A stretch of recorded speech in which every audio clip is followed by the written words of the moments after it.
ఓం నమో భగవతే శ్రీ రమణాయ. చాలా సంతోషం నాయన.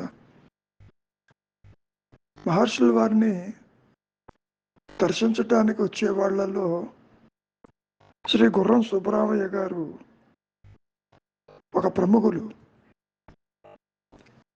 మంచి శాస్త్రవేత్త, బాగా చదువుకుని ఉన్నారు. వారు ఒక ప్రశ్న వేశారు, అది ముఖ్యంగా కాలం గురించి. దానికి మహర్షుల వారు, కాలం ఏమిటి, అది ఒక స్థితిని ప్రతిపాదిస్తుంది కదా, ముఖ్యంగా ఆ కాలంలో మార్పులను గుర్తించేవాడు ఒకడు ఉండాలి కదా.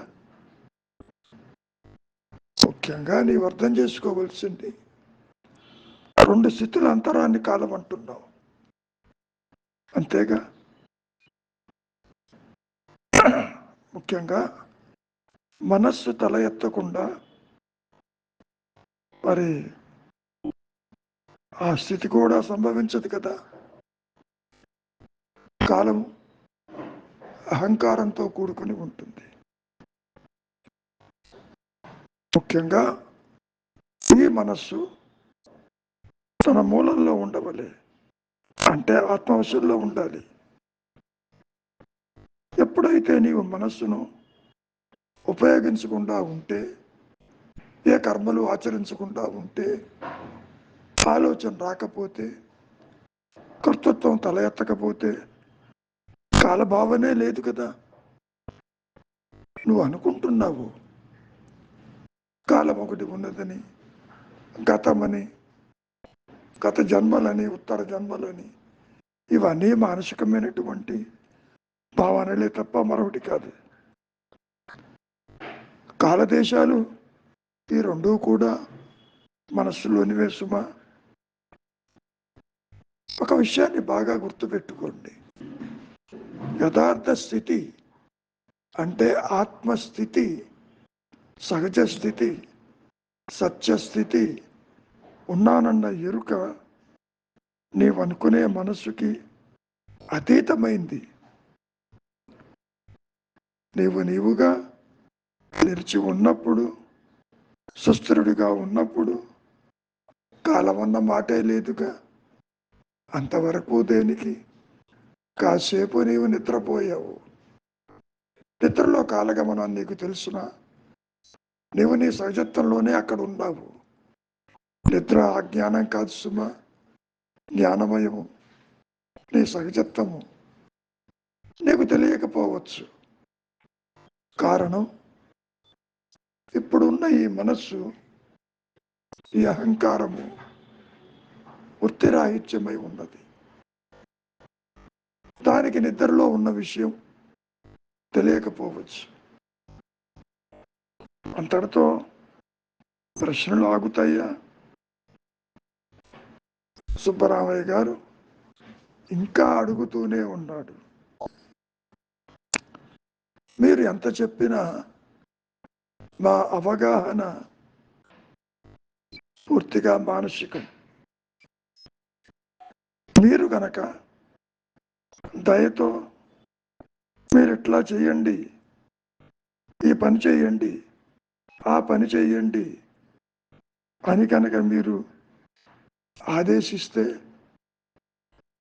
మాకెంతో లాభంగా ఉంటుంది అంటూ అడగటం మొదలు పెట్టాడు. ఏం చెబుతారు మహర్షులు వారు?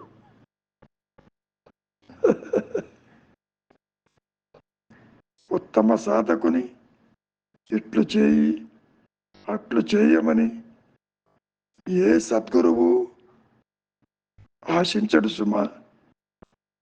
కారణం, ఇప్పటికే తన సాధనలతో సతమతమై ఉంటాడు.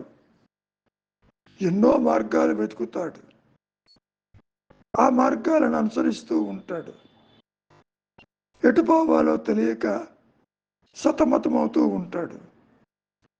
ఇంకా నీవు అది చెయ్యి, ఇది చెయ్యి, ఇది బాగుంటుంది, అది బాగుంటుంది, ఈ కర్మలు చెయ్యి, ఈ యజ్ఞాలు చెయ్యి, ఈ యాగాలు చెయ్యి, పవిత్ర గ్రంథాలు పఠించు. ఇవన్నీ కూడా సాధకుణ్ణి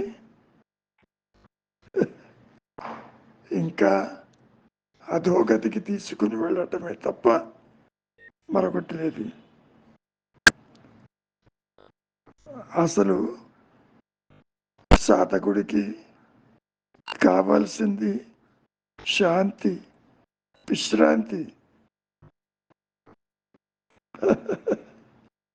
ఒక విషయాన్ని బాగా గుర్తుపెట్టుకోండి, వాడికి కావలసింది కర్మ నివృత్తి తప్ప కర్మలు చెయ్యటం కాదు. వాని ప్రయత్నాలు చాలవని, ఇంకా కొన్ని చెయ్యమని, కాకపోతే అతడు చేసిన వానికి బదులు వేరు కొన్ని చేయటం మానటం నిజంగా వానికి సహాయపడుతుందా? కాదు కదా. ఇంకా స్పష్టం చేస్తున్నారు రమణ మహర్షులు వారు. కర్మాచరణ నిజానికి నిజమైన ఆనందాన్ని, అంటే నీ సహజత్వాన్ని, ఉన్నానన్న ఎరుకని, అనంతత్వమైనటువంటి సచ్చిత్ ఆనందాన్ని నష్టపరచటమే కదా. నీ ఆలోచన నీ సహజ స్థితికి, నీ ఆనందానికి, నీ అనంతమైన సుఖశాంతులకి భంగం కలిగిస్తుంది సుమా. అందుకనే అంటున్నారు మహర్షుల వారు, నీవు అది చెయ్యి, ఇది చెయ్యి అని చెప్పేవాడు బోధకుడు కాదు, మారకుడు. అంటే నిన్ను బాధ పెట్టేవాడు. ఇంకా చాలా తమాషలుగా మాట్లాడుతున్నారు. అట్టి గురువు ఉన్నాడే, బ్రహ్మమైనా కావాలి, లేకపోతే ఎముడైనా కావాలి అంటూ గురువు యొక్క పాత్రని ఆ విధంగా చెప్పడం జరిగింది. సామాన్యంగా నన్నేం చేయమంటారని సాధకుడు ఎందరో గురువుల్ని ఆశ్రయిస్తూ ఉంటారు. వాళ్ళకి తోచింది ఈ మంత్ర జపం చెయ్యమనో, ఈ యజ్ఞం చేయమనో, ఈ యాగం చెయ్యమనో, ఈ పుణ్యక్షేత్రాలు దర్శించమనో, ఈ పూజలు చేస్తూ బలాని మంత్రాలు పఠించమనో, ఈ విధంగా ఎవరికి తోచినట్లు వాళ్ళు సాధకుల్ని ఇబ్బంది పెడుతూ ఉంటారు. వాడు గురువు కాదు, యముడి కింద లెక్క. ఎందుకని?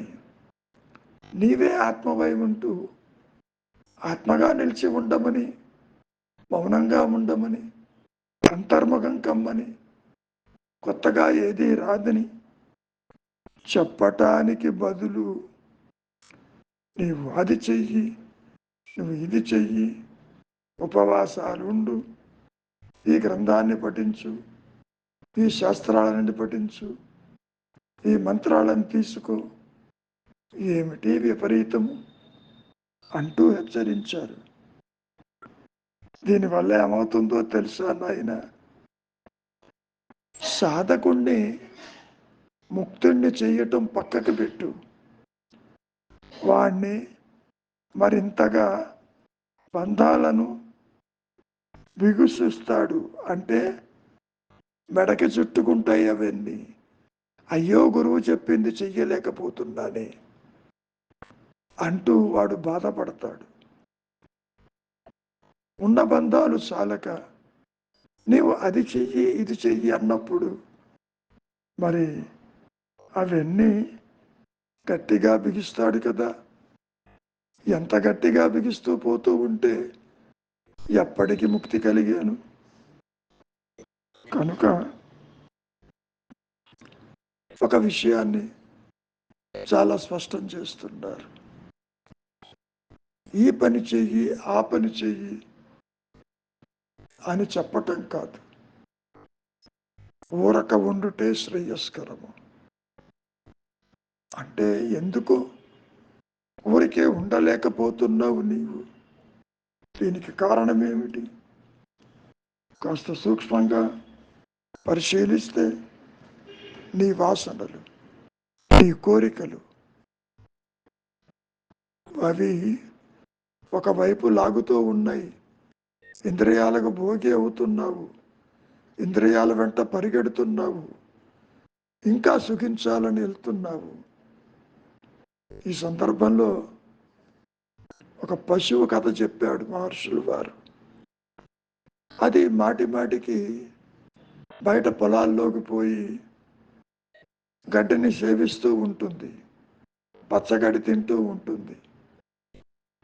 అదే పశువు కుష్టంలో తను ఉన్న చోట దానికి దొరికితే బయట గడ్డి ఎందుకు తింటుంది? తినదు కదా. అటువంటిదే ఈ మానవుడి యొక్క మనస్సు. తానే ఆనందమయుడే ఉంటూ, తన స్వరూపమే సుఖప్రదమై ఉంటూ, తన స్వరూపమే శాంతియుతమై ఉంటూ, శాంతి కోసం నేను బయటికి వెళ్తాను, పుణ్యక్షేత్రాలు తిరుగుతాను, అది దర్శిస్తాను, ఇది దర్శిస్తాను, నదులలో స్నానమాడుతాను, పుణ్య తిథులని నేను పాటిస్తాను అంటూ ఎందుకు బయట తిరుగుతావు? బయట ఏముంది కనుక? గతంలో కూడా మనం చెప్పుకుందాం, ఏదో సుఖం వస్తుందనో, శాంతి కలుగుతుందనో. You are searching for happiness outside is nothing but your search for your self annoyingly. ఈ విషయాన్ని చాలాసార్లు మనం ప్రస్తావించుకోవటం జరిగింది. కర్మలు మహాసంద్రపు చర్యలు, ఒకటి కాదు. కర్మలు చేస్తున్న కొద్దీ ఈ మనస్సు దేహాత్మ బుద్ధితో ఇంకా బిగుసుకుపోతుంది. అయ్యో ఇవి చేయమన్నారే, అవి చేయమన్నారే, శాస్త్రంలో ఇది చెప్పారే, అది చెప్పారే, నేను చేస్తూ ఉంటాను. నిద్ర లేచినప్పటి నుంచి ఆ మంత్రాలు, ఆ పూజలు, ఆ పునస్కారాలు, ఆ స్తోత్రాలు, ఇవన్నీ చేస్తూ ఉంటాను. ఇంకా కొన్ని చెయ్యమని చెప్పినప్పుడు మరి బంధమనే ఉచ్చు బిగుసుకోక ఏమవుతుంది? అందుకనే మహర్షి ఏమంటున్నారు, ముక్తిని చేయటం మానేసి ఇంకా బంధాల్లోకి తోస్తున్నావు. ఇది ప్రతి ఒక్కళ్ళు గ్రహించాలి. ఆ పని చెయ్యమన్నారు, ఈ పని చేయమన్నారు, ఇది చేస్తే ముక్తి వస్తుంది, అది చేస్తే స్వర్గ ప్రాప్తి కలుగుతుందంటూ ఊహాలోకాలలో విహరిస్తూ మరింతగా దేహాత్మ బుద్ధితో కూరుకుని పోతారు. కర్మాచరణ అనేది అదిగో ఊబిలో పడ్డట్టే, బయటికి రాలేడు, అక్కడ ఉండలేడు. ఇంకా కర్మలు చెయ్యాలి, ఇంకా కర్మలు చెయ్యాలి. ఎవరేం చెబుతారో అవన్నీ కర్మాచరణకి దోహదం చేస్తుంది. ఏ ఒక్క గురువైనా మీరే ప్రశ్నించుకోండి. ఏమీ చెయ్యక్కర్లేదు, అంతర్ముఖంగా మౌనంగా ఉండు, చింతావిహీనంగా అని ఏ ఒక్కరైనా మీకు సూచించారా ఇంతవరకు? లేదు కదా. మౌనంగా ఉండమని చెప్పేవారు గురువు కాదని మీ ఉద్దేశం. అదే గుర్రం సుబ్బరామయ్య గారు అడుగుతున్నారు, నాకు ఇది చెయ్యండి, అది చెయ్యండి, చెప్పండి, మేము చేస్తాం. అట్లా చెప్పేవాడు గురువు కాదు, రాక్షసుడు అంటూ నిశ్చితంగా చెప్పటం, పరిశీలించటం జరిగింది కదా. గురువు నీలోనే ఉన్నాడు. బాహ్య గురువు చెబుతున్నాడు, లోపలికి చూడు, నేను నీలోనే ఉన్నానని. గురువు దేహం కాదు, నీవు దేహం కాదు. ఉన్నది ఆత్మ ఒక్కటే, ఉన్నది ఉच्चతర శక్తి ఒక్కటే. అది సర్వాన్ని నడిపిస్తూ ఉంది. నీవు చెయ్యవలసింది చింతావిహీనం. ఉపదేశ సారమంతా కూడా ఒకే ఒక మాట మౌనం చుట్టూ తిరుగుతుంది, దృశ్యవారితం చుట్టూ తిరుగుతుంది, అంతర్ముఖం చుట్టూ తిరుగుతుంది, వృత్తి రాహిత్యం చుట్టూ తిరుగుతుంది. అంతేగాని కర్మలు చెయ్యి అని ఒక్క మాట కూడా చెప్పలేదు. కర్మలు మహాసంద్రపు చర్యలు, గమ్యాన్ని చేర్చవు అని నిశ్చితంగా స్పష్టంగా సూటిగా చెప్పిన మహనీయుడు రమణ మహర్షి. ఆ విషయం గుర్తుపెట్టుకోండి. నేనేమీ చెయ్యటం లేదు, నాకు ముక్తి వస్తుందా అనుకోబాకు. నీ సహజ స్థితే ముక్త స్థితి, కొత్తగా ఏదీ రాదు. ఊరక ఉండటం సాధన అనుకుంటే, మౌనం సాధన అనుకుంటే అది సాధనే. మరి ఆలోచనారహితమైన మనస్సుని నీవు ఏర్పరచుకో, దేనిని పట్టుకోవద్దు. ఇంతవరకు పట్టుకున్న వాటిని వదిలిపెట్టు, మంచిది. మౌనమే నీ సహజత్వము, నీ ఉనికి, నీ భాష, నీ అనంతమైనటువంటి బ్లిస్ఫుల్ స్టేట్.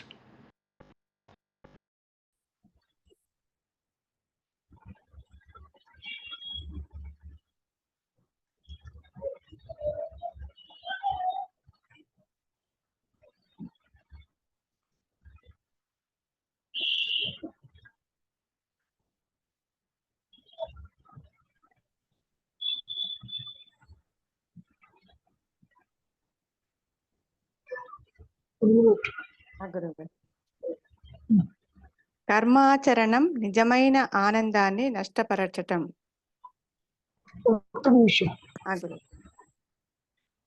నిజమైన ఆనందం తెలుసిన తెలియదు గురుగారు. మరి అది తెలియనప్పుడు కర్మలు చేయటం ఆ స్థితిని నష్టపరచడం అని ఎట్లా చెప్తాం? అవును గురుగారు, చెప్పలేను. మరి మహర్షి ఎందుకు చెబుతున్నారు అట్లా? కర్మాచరణము అంటే మనస్సుకి పని కల్పించటం. మనస్సుకి పని కల్పిస్తున్నప్పుడు నీ శాంత స్వభావానికి విఘాతం కలుగుతుందని చెప్పండి. నీ ఆలోచన నీ స్వరూపానికి అడ్డు, విఘాతము అని అర్థం. కర్మాచరణ అంటే ఏంటి? జ్ఞానేంద్రియ కర్మేంద్రియ చూడటం, స్మరించటం, జపటం, పూజలు, పునస్కారాలు, కర్మలు, యాత్రలు, మునగటము, తేలటము, ప్రదక్షిణాలు, గుళ్ళ చుట్టూ, గోపురాల చుట్టూ, ఇవన్నీ కూడా కర్మలు. కాబట్టి కర్మాచరణము అంటే అహంకారాన్ని పట్టుకుని అట్టపెట్టి నువ్వు ఏ కర్మలు ఆచరించినా నీ స్వరూపానికి విఘాతం కలిగిస్తుంది. ఇది బాగా గుర్తుపెట్టుకోవాలి. నేనేదో చేస్తే బాగుంటుంది, యాత్ర చేస్తే బాగుంటుంది, ముందు గోపురాలు తిరిగితే బాగుంటుంది, అష్టాదశ పీఠాలు ఉన్నాయట, అన్ని తిరిగి వస్తాను. ఇక్కడ ఎందుకు చేస్తున్నాడు కర్మలమ్మడి? ఏముందని చేస్తున్నాడు? చూడండి ఇంకేమంటారు. కర్మాచరణం విధించేవాడు బోధకుడు కాదు, మారకుడు. ఇక్కడ ఎందుకని ఈ విధంగా చెబుతున్నారు ఉమ్, రాస్తున్నారు అంటే, మూలము తెలిసింది కాబట్టి ఈ సూచనలు చేస్తున్నారు. ఉమ్, అది మీకు నచ్చదు.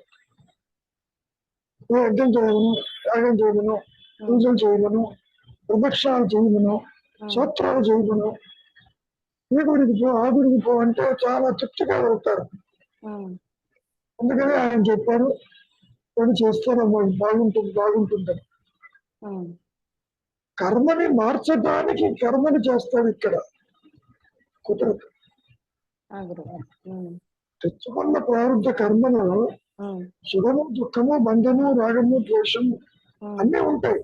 ఉమ్, వాటిని మార్చడానికి నన్ను ఏం చేయమంటారు? ఉమ్, సరే నీ ఆరోగ్యం బాగుంటుంది, బలం చోటుకెళ్ళి నీ పని చేయి, నీకు ప్రమోషన్ వస్తుంది, ఇంకో పని చేయి, సంతానం వస్తుంది, ఇంకో పని చేయి. ఈ విధంగా ఉమ్, కర్మలో ఉన్న దాన్ని కూడా ఏదైతే అనుభవించవలసి ఉందో దాన్ని మార్చడానికి విష ప్రయత్నం చేస్తాడు. అవును గురుగారు. ఉమ్, ఉమ్, ఉమ్, ఒక వివాహం కాలేదనుకో, ఇవన్నీ చేయమంటాడు. ఆయన వివాహం కాదు, ఆ గురుగారు. ఉమ్, ఈ గ్రామం బాగుండేదను, ఆ గ్రామం బాగుండేదను, బలాన్ చోటు పోయి కలిగి చేస్తే అవుతుందను, ఈ దోషం ఉందను, ఆ దోషం ఉందను. ఈ విధంగా ఉమ్, నీవు తెచ్చుకున్న పిడికెడు ప్రారంభాన్ని ఆల్టర్ చేయడానికి ప్రయత్నం చేస్తావు. అది కుదరదు. ఉమ్, అయినా ఊరుకో ఉంటావా? అయ్యో ఇంకా వివాహం కాలేదే, ఇంకా సంతానం రాలేదే, వీడికి ఉద్యోగం రాలేదే, సరిగా చదువు రావటం లేదే అంటూ నువ్వన్నీ చేస్తూ పోతావు. ఆ మనసుకి, ఆ జీవుడికి ఒక ఆశతో చేస్తాడు కదా గురు. ఉమ్, కానీ చూస్తాడు బాగానే ఉంది. ఆ, ఎందుకు చేస్తున్నాడు? కర్మని మార్చడానికి చేస్తున్నాడు. ఆ గురుగారు. అవును. ఉమ్, ఒక ప్రోగ్రామ్ ఉంది, ప్రోగ్రామ్ మార్చడానికి చేస్తే ఉమ్, చేయటం కూడా ప్రోగ్రామ్ లో భాగమే, ఉమ్, కానీ అది మారదు. ఆ గురుగారు. ఆ విషయం తెలియదు. ఉమ్, ఆశిస్తాడు, ఇది చేస్తే వస్తుందేమో, ఉమ్, అది చేస్తే ఉన్నతమైన పని వస్తుందేమో,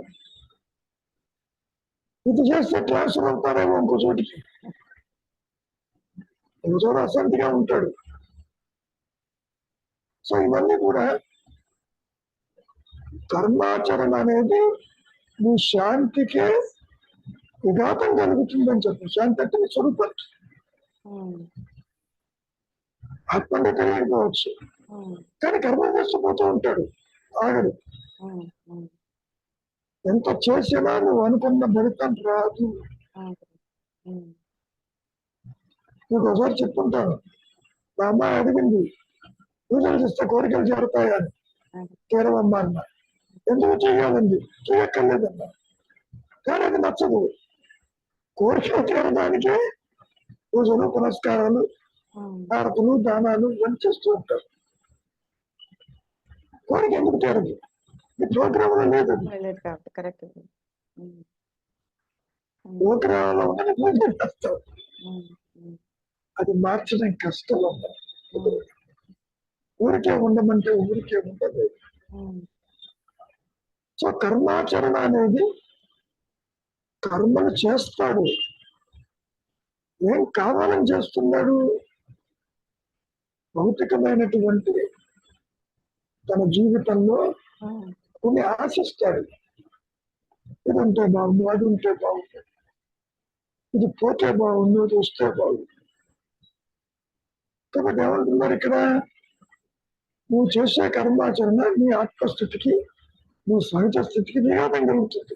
ఉమ్, ఇది అర్థం చేసుకోవడం చాలా కష్టం. ఉమ్, ఎందుకని? నువ్వు కర్మ చేయడానికి అలవాటు పడ్డావు. ఒక గుడి కాకపోతే ఇంకో గుడికి వెళ్తావు. నువ్వు గుడిగా తప్ప మనకు భారతదేశం అంతా గుళ్ళే. ఏదన్నా చిన్న ఊరికి వెళ్ళామనుకో, ఆ పిల్లవాడికి పెళ్లి కాలేదా, ఇక్కడ గుడి ఉంది, పెళ్లి రాపో పూజ చేయించుకుని పెళ్లి అవుతుంది అంటాడు. కాబట్టి ఇచ్చి ఆరాధనగా వెళ్తాడు. వెళ్ళటం, పూజలు చేయటం ఇవన్నీ కూడా. కానీ కర్మ మార్చే పూజలు ఎక్కడా ఉండవు. మరి ఎందుకు చేయాలని అడిగినప్పుడు నేను చెప్తు కోసం చేసుకుంటాను అంతవరకు. ఇది ఆల్టర్ కాదు, నువ్వు కాంటే ఆల్టర్. ప్రారంభ కర్మని మార్చగలిగింది ఏది లేదు. మరి మార్చలేరా అని అడగచ్చు. ఆ ఉच्चతర శక్తి తెలుసుకుంటే మారుతుంది. ఉదాహరణకి శంకరాచార్యుల వారికి 16 సంవత్సరాలే ఆయువు. మరి it has been extended another 16 years. By whom? అది ఉच्चతర శక్తి. లోక కళ్యాణం కోసం ఆయనకి ఎక్స్టెండ్ చేశారు. అది చేస్తుంది, అవసరం ఉంటుంది. అంటే ఇప్పుడు చెప్పమ్మా.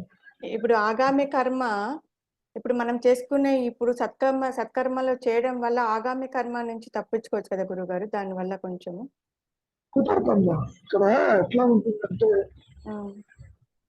సంచితం అన్న ఆగామి ఆల్రెడీ ఇంక్లూడెడ్ ఇన్ యువర్ ప్రారంభ.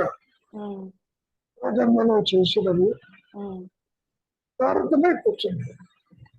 ఓకే, ఆ కర్మాశయం నుంచి పిడికడ ప్రారంభం ఇచ్చి పంపిస్తున్నాడు ఇక్కడ. ఒక భర్త డెత్ ఆయువు పెట్టాడు ఇక్కడ. 100 years అనుకుంటాం. 100 years ఏ విధంగా అనుభవించాలో ప్రారంభకర్మ అనుభవిస్తాడు. అనుభవిస్తే గొడవ లేదు. కొత్త వాసాలు తీసుకుంటాడు, అక్కడ వచ్చిన సమస్య. ఈ కొత్త వాసాలు తీసుకుని అది ఏమవుతాయి, ఆగామి సంచితం కిందకి వెళ్ళిపోయి మళ్ళీ ప్రారంభం అయిపోతుంది. దీనికి ఒక మంచి ఉదాహరణ, ఒక బాణము విల్లు ఉంటుంది, అంగుల బదులు ఇంకా బాణాలు ఉంటాయి. బాణం వెళ్ళిపోయింది, టార్గెట్ ని కొట్టింది అంటే ప్రారంభమై కూర్చుంది. రెండో బాణం రెడీగా ఉంది, అది సంచితం. అంగుల బదులు ఇంకా బాణాలు ఉన్నాయి, ఆగాలి. ఇట్లా ఒక్కొక్కటి చేస్తూ ముందుకేస్తున్నావు. ఆగామి సంచితం ప్రారంభమై కూర్చుంది. మరి ఈ సైకిల్ ఎప్పుడు పోతుంది? నో యువర్ ట్రూ నేచర్, మూడు ఎగిరిపోతాయి ఉంటుంది. ఎందుకని కర్త అనేవాడు ఉంటుంది, కర్త కర్మలు ఉంటుంది. మూలము ప్రకాశించిన తర్వాత అకర్మలే ఉంటాయి. అకర్మ అంటే కర్తృరహిత కర్మలు సాగుతూ ఉంటాయి, అందులో సందేహం. సో కొత్తగా వచ్చారు.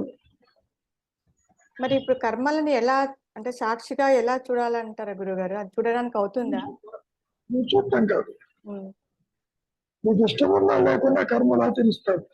ఎవరు ఆచరిస్తున్నారో కనుక్కోబోదు. Who are you? నేను ఎవరిని, ఎందుకు చేయాలి కర్మని చూడబోతే అట్టి వాడు లేడు. ఉన్నది ఆత్మే, ఆత్మయే కర్మ చెయ్యదు. అదే అంటారు మహర్షి, ఏ పని మీదనైతే దేహం వచ్చిందో అది జరిగి తీరుతుంది.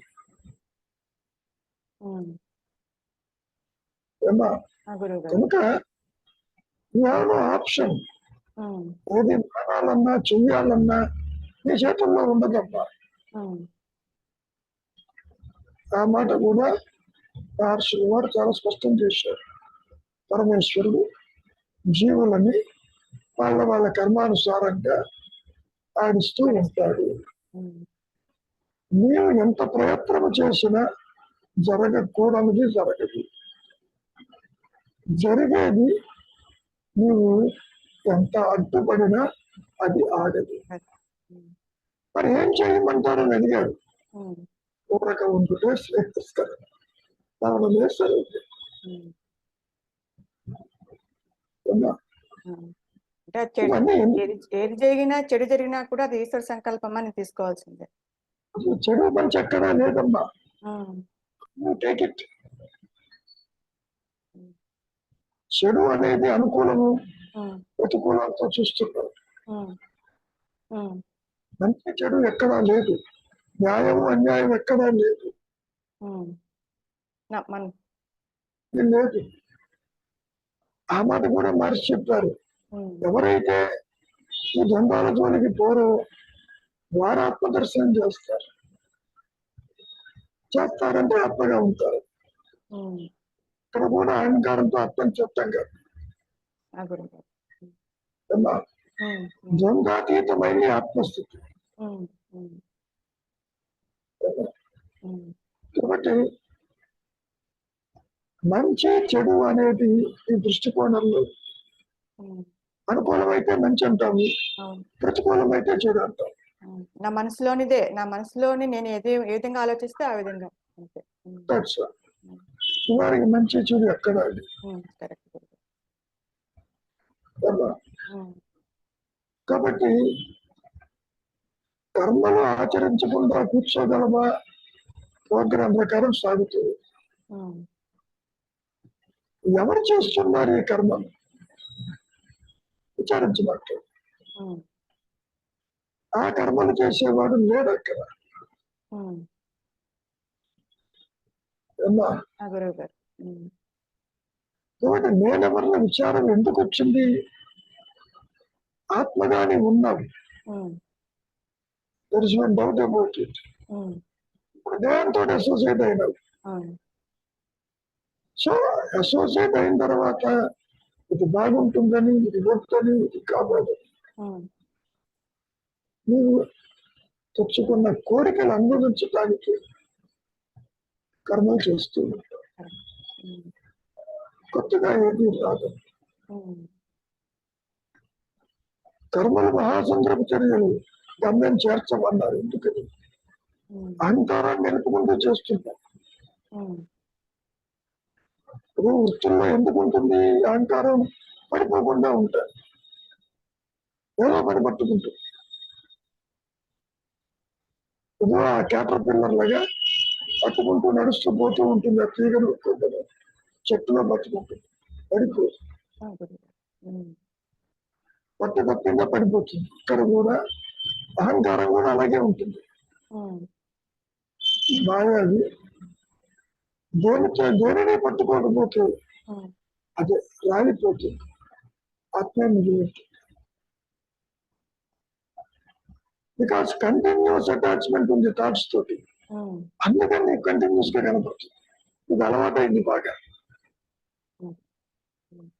సో మౌనం కనుక అలవాటైతే, మూలం అలవాటైతే ఇది అదృశ్యం అయిపోతుంది, ఉండదు.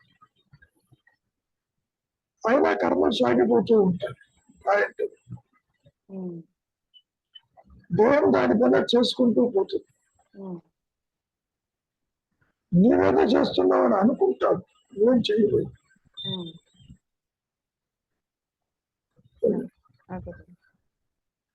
చదువుంటే ఆయన అతడు సాధకుణ్ణి ముక్తిని చేయడు సరికదా, వాని బంధాలను మరింతగా బిగిస్తాడు కూడా, ఊరక ఉండు. కాబట్టి ఈ పని చేయి, ఆ పని చేయి అంటే ఉన్నవాడితోనే సతమతం అవుతున్నాడు. మరి ఇంకా లోతుగా బిగుసుకుపోతాడు. ఆయన చెప్పింది నేను చేయలేదు. మానం అంటే ఇంకొక బాధ. ఒక సందర్భంలో చెప్తూ ఉంటారు, ఒక వృద్ధురాలు 70-80 ఏళ్ళ ఆవిడ వచ్చింది. గురువు దగ్గర ఉపదేశం తీసుకున్నాను, కొన్ని సంవత్సరాలుగా నేను మంత్రజపం చేస్తున్నాను, నాకేమీ కాలేదంటూ మొదలుపెట్టి. ఏమవుతుందమ్మా, ముందట ఆపేసి మౌనంగా ఉండమన్నా. ఆపితే గురుద్రోహం కదా. గురువు ఎవరు? నువ్వు ఏకాగ్రత కోసం తీసుకున్నావు, అహంకారమా నష్టం కావటం, ఇంకా దాన్ని పట్టుకునే తపం చేస్తూ పోయావు. అదే మహర్షి చెప్పింది. ఉమ్, నువ్వు చేసే జపము కూడా నువ్వు శాంతికి భంగము, ఆత్మ ప్రకాశానికి విఘాతం. అది జనరల్ గా ఫాలోకారు భయపడతారు. ఆపితే ఏమవుతుంది, ఉమ్, ఏం పర్వాలేదు నేను చెబుతున్నా, అది ఆపేసి ఊరికే ఉంది. ఉమ్, ఊరికే ఉంటే ద్రోహమేమో, ఇంతవరకు చేసింది వేస్ట్ ఏమో ఉమ్, అని ఊహాలోకంలో ఉంటారు. అది వచ్చిన తర్వాత మనస్సుకి పని కల్పించావు అంటే నీ సహజ స్థితికి దూరం అవుతావు. ఉమ్. సో పని కల్పించకూడదు. ఇది జనబాహుళ్యంలోకి ముందుకు పడదు. మరి ఆ జపం కూడా మూలానికి చేరుస్తుందని అంటారు కదా గురుగారు భగవాన్ మరి. ఎట్లా చేరుస్తుంది? ఉమ్, ఎట్లా చేరుస్తుంది? నువ్వు ఒకదాన్ని పట్టుకుంటే పడిపోతుందా? క్యాటర్ పిల్లలు పట్టుకున్నంత వరకు ఉమ్, అది పట్టుకుంటూ ముందుకెళ్తూ ఉంటుంది. అహంకారం పడిపోకుండా నామజపం చేస్తూ ఉంటుంది. ఉమ్, మూలానికి పోలేదమ్మా. నష్టం కావాలి, త్రిపుణ నష్టం కావాలి. ఉమ్, ఆ జయ వస్తువులో ఇది ఉమ్, అహంకారం పూర్తిగా నష్టమైపోవాలి. అది కావటం లేదుగా. ఉమ్, ఏకాగ్రత కోసం ముందు ధ్యానం చేస్తావు. ఉమ్, పోను పోను ఈ ఏకాగ్రతతోనే ఆగిపోతుంది తప్ప ఉమ్, నష్టం అవ్వడానికి స్టెప్స్ తీసుకోవటం లేదు, శరణాగతి కావటం లేదు. ఉమ్, కీర్తన, స్మరణ, జపం వెళ్ళి నవీన భక్తుల్లో ఉన్నాయి. ఉమ్, చివరిదేమిటి? శరణాగతి. శరణాగతి అంటే వ్యక్తిత్వ నాశం, రాసం. అహంకార వ్యక్తం. ఆ స్టేజ్కి వెళ్ళాలి. ఉమ్, అది. అది లేకుండా మామూలుగానే నీ ఆలోచనే నీకు అడ్డు, ఉమ్, ఉమ్, యత్నమే అడ్డు, నీ కర్మలే అడ్డు. ఉమ్, ఎందుకని అడ్డు? నీ దృష్టి మాయలో ఉంది, వాక్యంలో ఉంది, ఉమ్, అంతర్ముఖం కావటం లేదు. ఉమ్, ఇది వదిలిపెట్టమంటే ఏమవుతుందో ఉమ్, వదిలిపెట్ట. ఆ గురుగారు. ఉమ్, కాబట్టి చింత విహీనం మృతి చింతయామి అన్నారు. ఉమ్, చింత విహీనం చేయటంలా ఒకదాని తర్వాత ఒకటి పట్టుకున్నావు. ఉమ్, జప తపాదులు అటువంటిది. స్టార్టింగ్ లో డిసిప్లిన్ కోసం చెప్పినట్టు. ఇది ఎక్స్ప్రెషన్ ఆఫ్ అదర్ థాట్స్ ఒకటి పట్టుకోవాలి. ఉమ్, అది ఎంతవరకు పట్టుకుంటావు? ఇది నష్టమైపోవాలి. ఉమ్, జయ వస్తువులో ఆ, ఈ అహంకారము పూర్తిగా తన ఉనికిని కోల్పోవాలి. ఉమ్. అది జరగకుండా అది వీడి ఇంకా చేతిలో లేదు కదా గురువు గారు. అమ్మా వీడి చేతిలో, జీవుడి చేతిలో లేదు కదా నష్టం అవడానికి. ఎందుకు లేదు? ఊరికే ఉంటుంది, చేతుల్లో ఉందిగా. ఉమ్. ఆలోచన లేకపోతే ఎగిరిపోతావుగా. అంటే మంత్రనామాన్ని జపించడం ఆపేసి ఊరికే ఉండడం వల్ల అంటున్నారు. అదే పాయింట్. ఉమ్, మంత్ర మూలానికి వెళ్ళమన్నాడు. ఉమ్, నామ మూలము, శబ్ద మూలము. ఇక్కడ ప్రాణాయామం చేస్తున్నాడు. వాయు మూలము, మనోమూలము, ఆత్మ కూర్చుంది. అందుకని వెళ్ళమన్నాడు. ఉమ్, ఉమ్, మూలము అంటే బేస్. ఉమ్, ఉమ్, నువ్వు ప్రాణాయామం చేస్తే మనసులో ఆలోచనలు తగ్గిపోతాయి. తగ్గిపోతాయి. అవును గురువు. ఆలోచన తగ్గిపోతే ప్రాణాయామం అక్కర్లేదు. ఉమ్, రెండింటి మూలం ఒకటే. అవును. అంతవరకు దేనికి? కాసేపు గాలి బంధించు, బాహ్య కుంభకం కానీ అంతర్కుంభకం కానీ ఆలోచనలు రావు. ఆలోచన రావు. అవును గురువు. ఆ మాటే చెప్పారు మహర్షి. ఉమ్, ఆత్మస్థితి అనేది కేవల కుంభకాలు అన్నారు. ఉమ్, నువ్వు గాలి పిలుస్తున్నావు లేదో తెలియదు, ఆత్మస్థితి ఏముందో లేదో తెలియదు, ఉమ్, ఉమ్, ఏమైందో కూడా తెలియదు. ఆ గురువు. ఉమ్, నిద్రపోతే నీకు ఎలా ఉంటుందో తురీయంలో ఉన్న ఆత్మస్థితి కూడా ఉమ్, అలాగే ఉంటుంది, తెలిసి ఉంటుంది, ఇక్కడ తెలియక ఉంటుంది. ఉమ్, స్వరూప జ్ఞానం తురీయంలో తెలుస్తుంది. ఉమ్, తన ఉనికిని తాను గుర్తిస్తుంది. ఆత్మ అన్యత్వ ఉండదు, తనకు తాను ఉంటుంది, అనంతంగా ఉంటుంది. ఉమ్, నిద్రలో ఏముందో తెలియదు, అనంతంగా ఉన్న అహంకారం మిగిలి ఉంటుంది అక్కడ, ఆ గురుగారు. అందుకని తెలియదు. ఉమ్. ఏమైనా రవి గురుగారు ఇంకేమైనా ఉందా?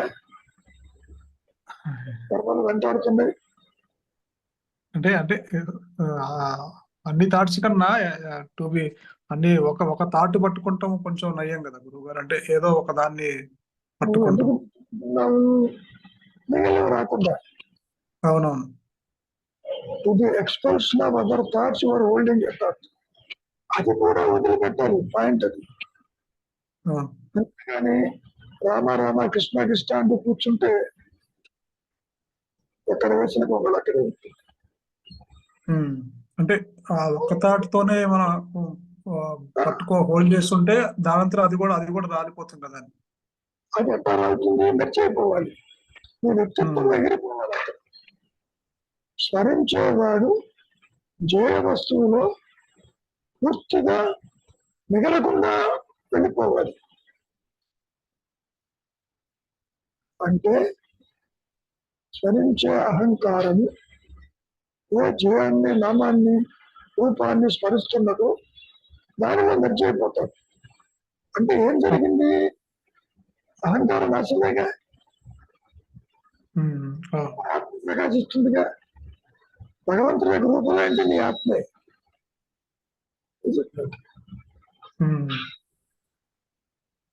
కాబట్టి నువ్వు చేసేది అడ్డు తొలగించే ప్రయత్నం. ధ్యానంలో స్టార్టింగ్ లో ఇది expression of other thoughts or holding a thought, fine, no problem. But how long? ఇంకా స్మరిస్తూ పోతే ఏమవుతుంది? కష్టంగా అవటం లేదు.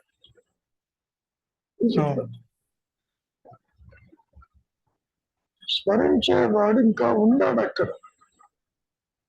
ఏ నామాన్ని చెప్తున్నాను, ఇంకా ఇప్పుడు ఒక థాట్ కన్నా ఇప్పుడు అది కూడా పట్టుకోకుండా, ఒక థాట్ పట్టుకోకుండా ఉంటే అది కూడా వదిలేస్తే ఇప్పుడు మిగతా వచ్చేస్తాయి కదా. అందుకని ఒకటి నయ్యం కదా గురువుగారు అని. కానీ ఒక్క నిమిషం వదలమంటల్లా, దాంట్లో మెర్చి కమ్మంటుందా. ఇది వదిలి ఊరికే కూర్చుంటే 96 థాట్స్ వస్తాయి. అవును. ఏ ఆలోచన అయితే పట్టుకుని, ఏ భగవత్ స్వరూపం అయితే నీకు స్మరిస్తున్నావో దానిలో మెర్జ్ అయిపో, అప్పుడు నష్టమైపోతుంది. సో అహంకారం తల ఎత్తకపోతే స్మరించేవాడెవడు చెప్పు. మహర్షి తేలిగ్గా చెప్తారు, విచారించే లోపలికి వెళ్ళు, అనుగ్రహంతో ఇది రాలిపోతుంది, ఆత్మే ఉంటుంది అన్నారు. లోపలైనా బయటైనా ఒకటే. ఆత్మకి బాహ్యాంతరాలు లేవు. నువ్వు దేహంతో చూసావు కాబట్టి బయట అంటున్నావు, దేహం లోపల అనుకుంటున్నావు. ఆలోచన వస్తే నువ్వు బయట చూస్తున్నావు అనుకుంటున్నావు, బయట చూసేది కూడా లోపల ఉంటేనే చూస్తున్నావు. బయట ఏమీ లేదు, నువ్వు ఏమనుకుంటావో చూస్తున్నావు నాయన, లోపలే, బయట లేదు. నాకు వచ్చిన ఆలోచన బయట ప్రొజెక్ట్ చేసుకుంటున్నాను. చూసి ఇతరులు ఉన్నారని, సంసారం ఉందని, జగత్తు ఉందని, ప్రదేశాలు ఉన్నాయని ఈ అహంకారం అనుకుంటుంది. వీడంటే నిజమో ఆ ప్రదేశాలంటే నిజం, అటువంటిది ఏమీ లేదు. కాబట్టి చూచే నేను, గుర్తించే నేను దేనిని గుర్తించకపోతే, దేనిని స్మరించకపోతే, విస్మరిస్తే ఇది రాలిపోతుంది. అదే సమయంలో ఆత్మ ప్రకాశిస్తుంది. ఇంకో రకంగా తీసుకుంటే ఆత్మ ప్రకాశంతో ఇది ఎగిరిపోతుంది. పోతుంది ఎప్పుడు ఉంది, అడ్డు తీశాడు. అడ్డు తీసే ప్రయత్నం కూడా ఆత్మ చేస్తుంది. నీలో పరివర్తన తీసుకొస్తుంది, వైరాగ్యం తీసుకొస్తుంది.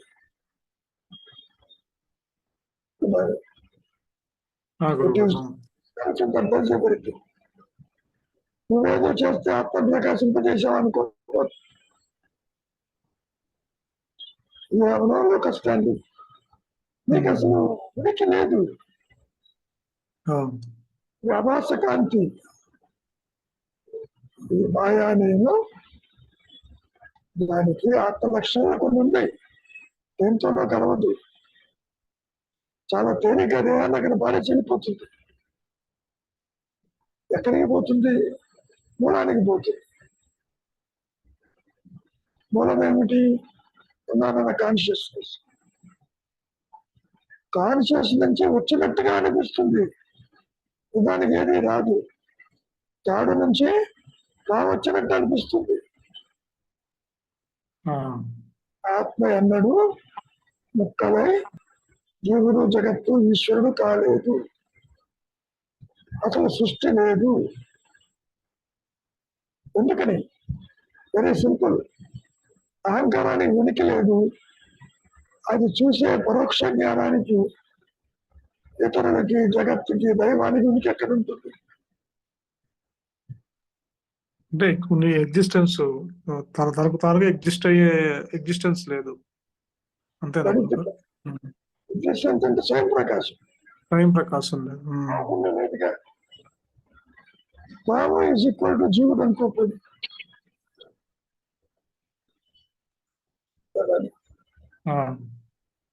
ఆది నుంచి అహంకారము తృణీకరించబడినంతలో ఉద్దేశం.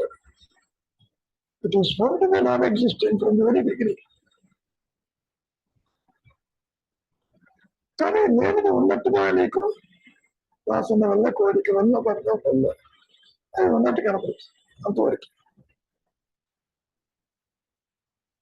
ఇంత ఉన్నట్టు కనపడ్డా కాసేపు నిద్రపోతే నీ దేహం ఏమైంది? నీ సంసారం ఏమైంది? నువ్వు పూజించే దైవం ఏమైనాడు? అవి అదృశ్యమైపోయినాయిగా.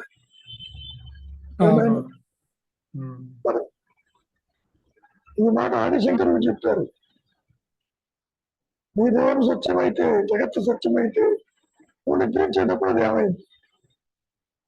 లేదు. దాని కంక్లూషన్ ఏంటి? They are your thoughts. అది ఆలోచనలు. Very simple logic. దానికి శాస్త్రాలతో పని లేదు. నువ్వేమి చేయక్కర్లేదు. నువ్వు అనుకుంటావు శాస్త్రాలు చదివి, జపతపాలు చేసి, యజ్ఞయాగాదులు చేసి, అది చేసి, ఇది చేస్తే ఎన్నో జన్మలు ఎక్కిన తర్వాత మోక్షం అనేది మన ఎత్తి మీద వచ్చి పడుతుంది అనుకుంటారు. ఏమీ పడదు.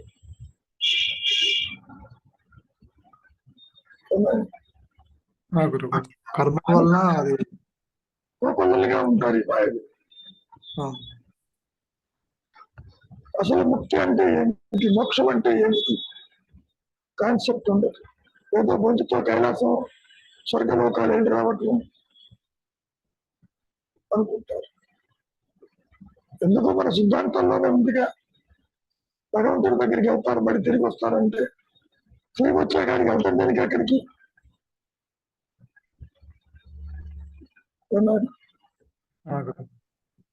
కాబట్టి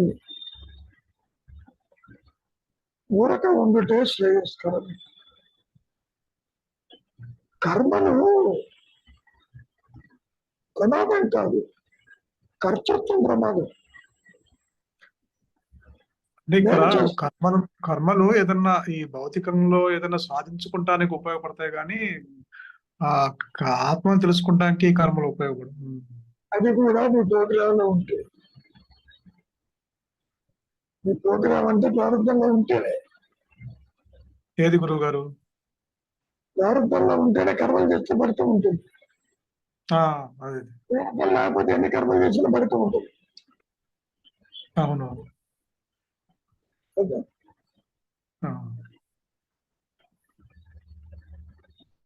ఇప్పుడు నిజంగా కర్త ఉన్నాడా, ప్రారంభం ఉన్నదా, ఆత్మపరంగా చూస్తే అదేమీ లేదు. అజ్ఞానపరంగా చూస్తే జీవుడు, జగత్తు, ఈశ్వరుడు, జననము, మరణము, పూర్వ జన్మలు, పూర్వ వాసనలు, పూర్వ కర్మలు, ఇవన్నీ